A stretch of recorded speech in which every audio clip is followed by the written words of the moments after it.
દાનપેટી અને પૂજારીના ઓરડામાંથી ચોરીનો ઘટના પ્રકાશમાં આવી છે। 21,000 રોકડ રકમ અને સોનાની વીંટી અને ચાંદીની લકી સહિતના મત્તાની ચોરી કરી ચોરી સમૂહ ભાગી છૂટ્યા।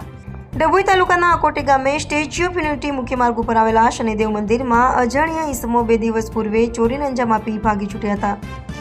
મળતી વિગત અનુસાર મંદિરના પૂજારી નિર્મળાદાસ બાપુ બહારગામ ગયા હોય તે અરસામાં અજાણ્યા ઈસમો દ્વારા મંદિરની દાનપેટી તેમજ પૂજારીના ઓરડામાં રહેલી તિજોરીમાંથી રોકડ રકમ કુલ 21,000 અને સોનાની વીંટી તેમજ ચાંદીની લકી સહિતના મત્તાની ચોરી કરી ભાગી છૂટ્યા હતા।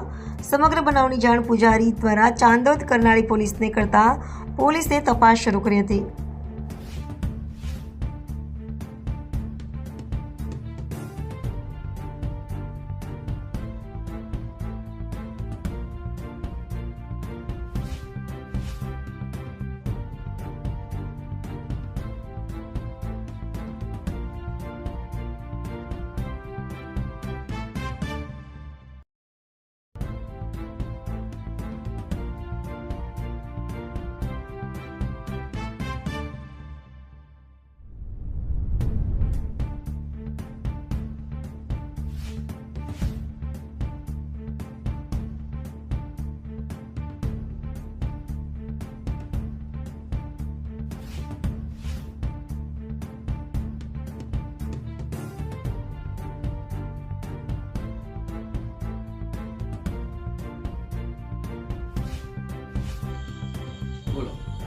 મારું ગામ અકોટી છે। શનિદેવનું આશ્રમ આવ્યું છે રોડ ઉપર, કેવડિયા જતો સ્ટેચ્યુ જવાના રોડ ઉપર।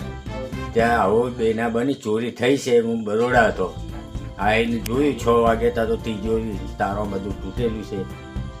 કેટલો મુદ્દા માલ હતો? માલમાં 21,000 રૂપિયા હતા, સોનાની વીંટી હતી, લકી ચાંદીની હતી અને 2 થી 3 હજારનું પરચુરણ હતું। આધાર કાર્ડ, ચૂંટણી કાર્ડ કશું રહ્યું નહીં।